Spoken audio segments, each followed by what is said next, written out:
micareta de feira está chegando e nada melhor do que nos preparar para esse carnaval fora de época. No programa de hoje vamos trazer dicas de calçados confortáveis e na tendência da temporada. Vamos falar sobre pele, cuidado sobre a pele e a alimentação saudável. Então não percam!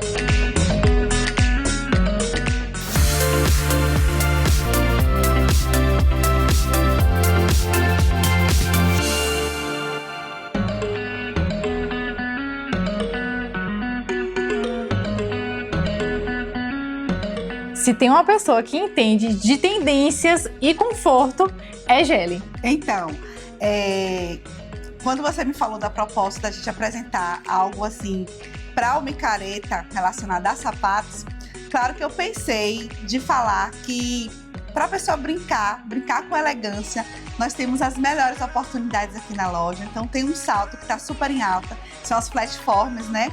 E nós temos ela em várias alturas, então atende a todos os públicos. Sim. E é um calçado lindo, que combina com vários tipos de look. Então você fica super à vontade, não corre aquele risco de tomar pisão, né? Porque você vai estar um pouquinho mais elevado do chão. Sim, verdade. Então é um calçado ideal para curtir esse tipo de evento. E me conta aí, quais são as tendências aí que a gente pode adquirir o sapato, não só para o micareta, mas também para essa temporada aí. As tendências são muitas, né, para esse ano, mas a que tá super em alta agora é a boho chic. Então são calçados mais despojados e apostamos bastante nas cores da família mais marrons, Sim. né, os tons marrons, que é chamada mocha mousse. Então a gente tá aí com muitas expectativas para essa super tendência boho chic. Gelli, quais são os critérios que a gente tem que avaliar na hora de escolher um calçado? Além do estilo, Sim. a gente tem que levar em consideração o conforto, né? Então, assim, eu prezo muito pelas peças que têm uma comunicação visual boa. Sim. Então, assim, às vezes você não quer apostar muito no look e altura, mas aí você coloca um calçado que chama atenção, Sim. né? Que ele marca ali aquele look. Dá um glow. Dá um glow. Mas é importante levar em consideração, além do estilo, o conforto, para você não perder a festa. Até porque um pula-pula, uma agonia, a gente tem que ter conforto para curtir. Exatamente. Tranquilamente. Exatamente. Você citou aí a questão da tendência boho chic. Explica aí pro pessoal de casa como é essa tendência. Então, essa tendência, ela traz uma pegada anos 70, né? Show. Aquela questão do boho. E agora chique, né? O boho chique, então, são looks mais despojados, tons marrons, que são tons que as pessoas já estavam acostumadas a usar nessa pegada monocromática. E a gente consegue atribuir a várias outras tendências, né? A tendência de franja, a tendência de botas. Sim. Eles colocaram tudo isso e ficou muito bom mesmo. Que é uma coisa importante, né? A gente usar bota sempre no inverno, Sim. mas o boho chic, ele traz isso para você usar em várias outras oportunidades o ano inteiro. É o importante, né? O ano inteiro. Isso. E continuando falando do boho chic, né? Essa peça é uma peça super atemporal. E aí a gente coloca uma bandana boho, que faz todo o diferencial na bota. As bandanas estão super em alta, né?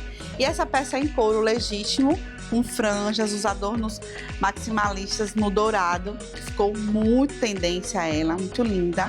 Então são peças assim incríveis, que vai fazer todo o diferencial nessa nova estação. Maravilhoso. Gelli, muito obrigada por nos receber e agregar tanto ao nosso programa. Obrigada a vocês, sempre aqui com a gente, né? E já que é uma maravilhosa, entende muito de moda também. Maravilhosa. E é muito bom falar com quem tá na mesma vibe, né? Sim. É isso, gente. Tchau! Estamos aqui no mercado, que tem vários produtos naturais. Eu vou bater um papo aí com a Amanda, que ela é nutricionista, e vai dar várias dicas aí valiosas.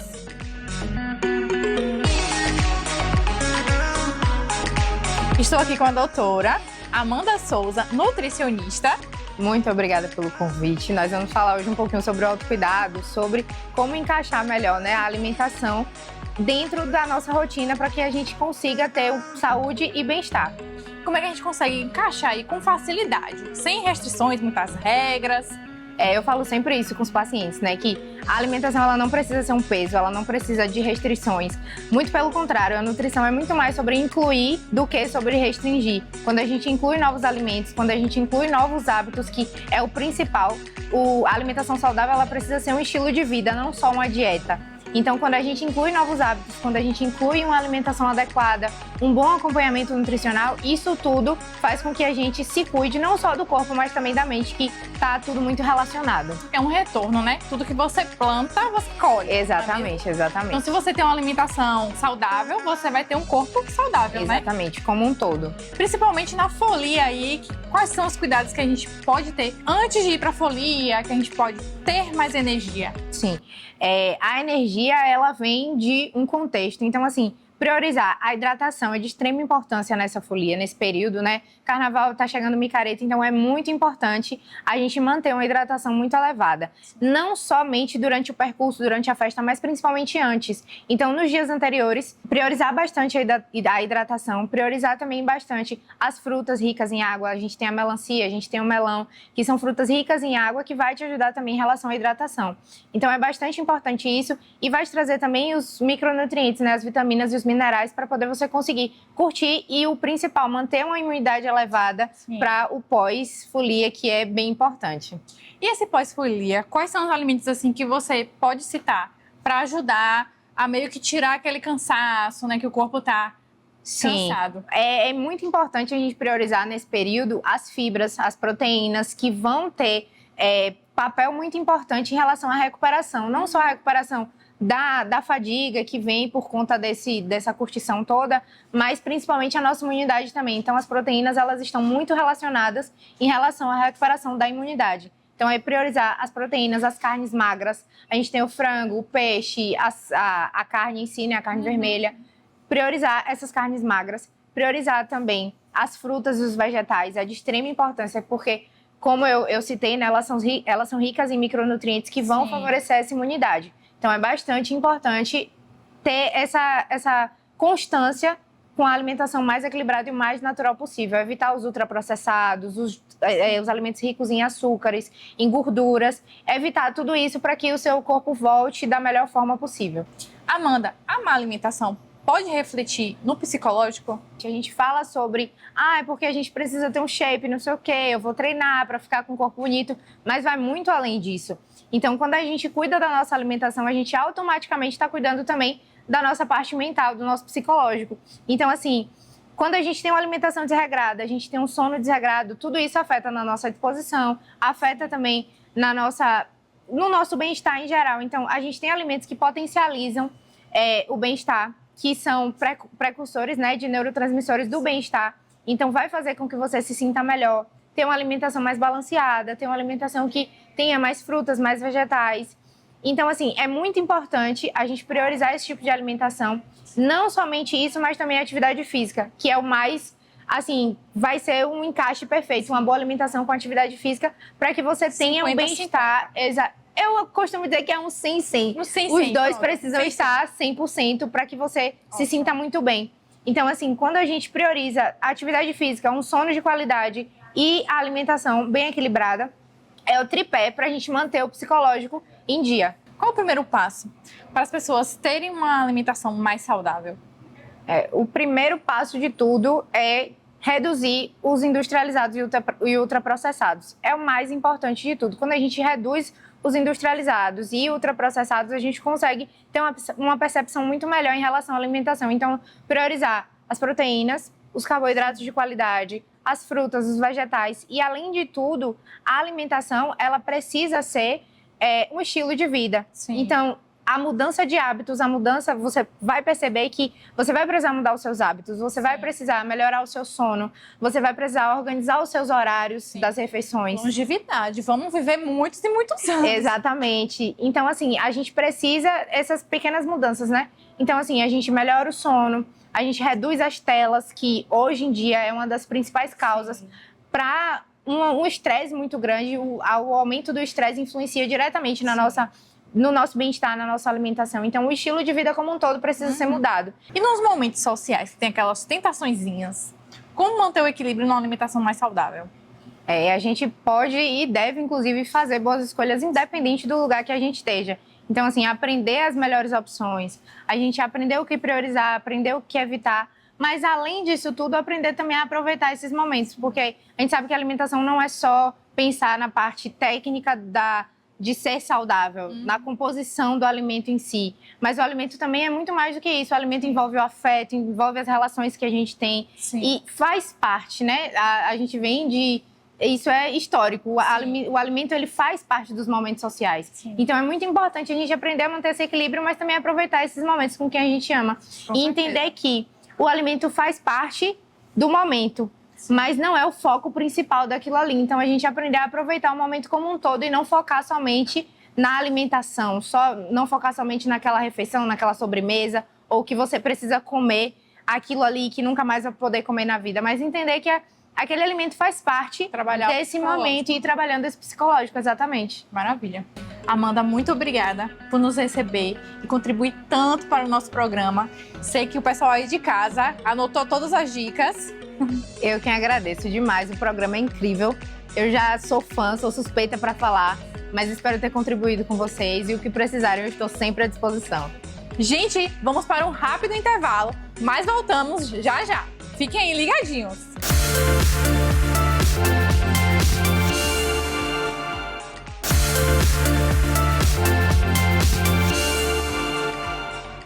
Para falar sobre o assunto, nada melhor do que a doutora Débora, dermatologista, que vai nos ensinar aí vários cuidados aí no momento de folia. Seja bem-vinda, muito obrigada por nos receber. Muito obrigada pelo convite. Doutora Débora, existe alguns cuidados que a gente pode ter antes do evento? Tem sim. Aqui no consultório mesmo, a gente faz alguns procedimentos com efeito seguro e rápido. Como, por exemplo, aquele glow na pele para deixar a pele iluminada, hidratada. Aquele brilho, aquele iluminador natural. Exato, como o Mesojet Gun, que é uma infiltração de ativos de forma profunda, só que sem agulha. Então o paciente já sai daqui preparado. Aí, para quem tem medo de agulha, a gente já sabe, né? Um outro que é super famoso é o Botox, porque já deixa aquela pessoa com um olhar mais descansado, ao mesmo tempo que poderoso. Um outro é o preenchimento, para dar aquela sustentada ou até uma hidratação labial. Já no corpo, a gente pode fazer o Liftera com os esvaziadores para melhorar o contorno corporal. Ai, que show! E os cabelos? Tem alguns cuidados que a gente pode ter? Eu fico em dúvida, né? Porque o couro cabeludo, pra quem não sabe, né? Tem contato com o sol e tudo mais. A doutora que entende mais disso. Então, aqui no consultório, a gente faz tanto o detox do couro cabeludo como o spa capilar para melhora do fio. Esses são os cuidados que a gente pode fazer poucos dias antes do evento. Mas para tudo, né, gente? Para o evento, a gente tem outros cuidados. Você tá linda e maravilhosa. Então, quais cuidados a gente pode ter nesse evento? Ok. Eu digo que antes de ir, você vai usar uma vitamina C como antioxidante, ele ajuda a prevenir as manchas. Sim. Um hidratante com ácido hialurônico, ele vai deixar a pele viçosa sem ficar pesada. E um filtro solar com base. Já lá no evento, se a pessoa puder levar uma pochete, né, já que é micareta, colocar um lencinho umedecido, que ele é muito bom para limpar as mãos, limpar algum sujeira. E você pode levar também um filtro solar em bastão, porque ele é muito prático e não suja a mão. E aí você pode retocar. Se puder também um mini água termal em spray, que é muito legal. E o cabelo e o corpo? O que eu recomendo para as minhas pacientes? Que elas façam um penteado que vai evitar muita quebra, muito suor. Quando for usar aquele glitter, de preferência um que seja biodegradável. Importante, viu? E não aplicar no couro cabeludo, mas sim nos fios. Sim. E aí, você vai curtir, pode também usar um leave-in com proteção UV, proteção térmica. E no corpo, eu oriento o paciente a usar filtro solar, né, nas áreas expostas, e também roupas leves e que permitam a transpiração. Que inclusive tem um programa falando sobre tecidos na questão do calor, né? Vocês sabem disso. E para pele sensível, doutora, quais são os cuidados pós-festa? Então, eu recomendo um demaquilante que seja adequado para pele sensível. Logo depois, um sabonete para pele sensível para retirar aquela maquiagem. Tem algum dúvidas minhas que vai ser dúvida de vocês também. Tem algum jeitinho certo de esfregar o sabonete? Tem alguma forma correta? Porque às vezes eu chego em casa, eu taranana, na agonia, e eu falo, será que eu tô fazendo certo? Então, o que é que eu gosto e recomendo? Você coloca na mão úmida uma gotinha de sabão e aí você massageia bastante para fazer a espuma. E eu aplicava no rosto, gente. E aí você aplica a espuma, massageia e você fica assim, se tiver tempo, 1 minuto lá massageando, porque você ajuda também a dissolver melhor tanto a parte de gordura como sujeira. Voltamos à festa, doutora. E esse pós, quais são os cuidados? Então, primeiro você vai retirar aquela maquiagem com um demaquilante que não tenha álcool. Sim. Depois de você retirar a maquiagem, vai usar o sabonete, pode fazer uma espuminha nele para aplicar melhor. E depois uma máscara hidratante, uma máscara calmante. No caso do cabelo, é interessante lavar bem o couro cabeludo para retirar aquele excesso de suor, de purpurina. E no caso do corpo, eu oriento o paciente com o uso de hidratante. A gente pode também tomar aqueles chás, detox. Sim. E dormir uma boa noite de sono. Maravilha. E sobre a pele sensível, doutora? Porque tem algumas pessoas que têm a acne, né? E a pele é mais sensível ainda. Então, quais cuidados que ela pode ter? Então, quando é uma pele só sensível, oriento um demaquilante para a pele sensível e que ele use também um sabonete menos agressivo. E quando ele vai para o evento, se for um dia de sol, que ele use um filtro solar adequado para o tipo de pele dele. E abuse dos hidratantes. E no caso do paciente que ainda tem acne e a pele sensível, a ideia é bem parecida. Não utilizar o filtro solar que seja inadequado para uma pele com acne, porque tem muitos filtros solares que são comedogênicos. Eles ajudam na formação de acne. Eu mesmo, quando aplico alguns, eu fico cheia de cravinho na testa. Então, ter esse cuidado. E quando chegar em casa, retirar muito bem aquela maquiagem, usar o sabonete adequado e até um tônico para retirar a preguiça, viu, gente? Você chega em casa, vocês vão fazer essa limpeza que a doutora tá falando. E aí faz um tônico para retirar mais a sujeira. E quando é uma pele sensível, ela fica meio avermelhada, a gente pode apostar em chá de camomila gelado. Aí faz a compressa, que ele além de anti-inflamatório, diminui a vermelhidão. Acessível, né? Acessível. Como dizem, né? Pele de ressaca. Como a gente consegue resolver isso aí pós-festa? Ótimo. Então, o paciente que vem até mim, eu, além de orientar o que ele vai fazer em casa, um skincare com uma pele mais sensível, eu oriento aqui alguns tratamentos para revitalizar a pele, para ter uma hidratação mais profunda, para devolver aquele glow da pele. Então, a gente tem alguns procedimentos, como um protocolo de detox. A gente tem um outro de hidratação profunda, que é o Skin Buster. Para o corpo mesmo, a gente tem um protocolo de detox para poder diminuir o inchaço, aquela retenção líquida, aquela sensação de corpo pós-festa. Doutora, quais são os cuidados básicos? Antes da pessoa marcar uma consulta com você, que é essencial, com certeza. Mas quais são os cuidados antes de fazer uma consulta contigo? Então, voltei da festa, estou sentindo minha pele ressecada, minha pele desvitalizada, eu investiria muito num bom sabonete, muita hidratação, alguns ativos anti-inflamatórios. Beber água, viu, gente? Muita água. Beber água. Os chás detox, ter boa noite de sono. E até a ideia do pepino, aquela máscara que a gente botava, aquela rodela, não é pelo pepino, e sim pelo gelado dele. Então, até se você voltou e tiver condição de lavar o rosto com água gelada, fazer aquela bacia de água gelada, já ajuda. E aí, logo depois, caprichar na hidratação. Doutora, muito obrigada por essas dicas. Mas você tem algo a acrescentar? Então, eu acho que um evento como esse, Carnaval, Micareta, é um momento de descontração, né? Da gente colocar tudo de alegre para fora. Então, curtir com bastante qualidade, não só qualidade de diversão, mas qualidade de pele. E nisso a gente pode ter cuidados antes, durante e depois. Afinal, beleza é importante, a autoestima, o autocuidado, e ele vai desde criança, que eu tenho pacientes até 95, porque eu tenho pacientes de 95 anos. E eles se sentem muito vaidosos, com a autoestima muito elevada. Então é muito importante esse autocuidado, em qualquer época do ano. Isso aí. Doutora, muito obrigada por toda a contribuição que você teve no nosso programa. E é isso. Olá, pessoal! Peraí que eu ia falar. Oi, oi, oi, oi. Quase ia sair. Tava bom, foi?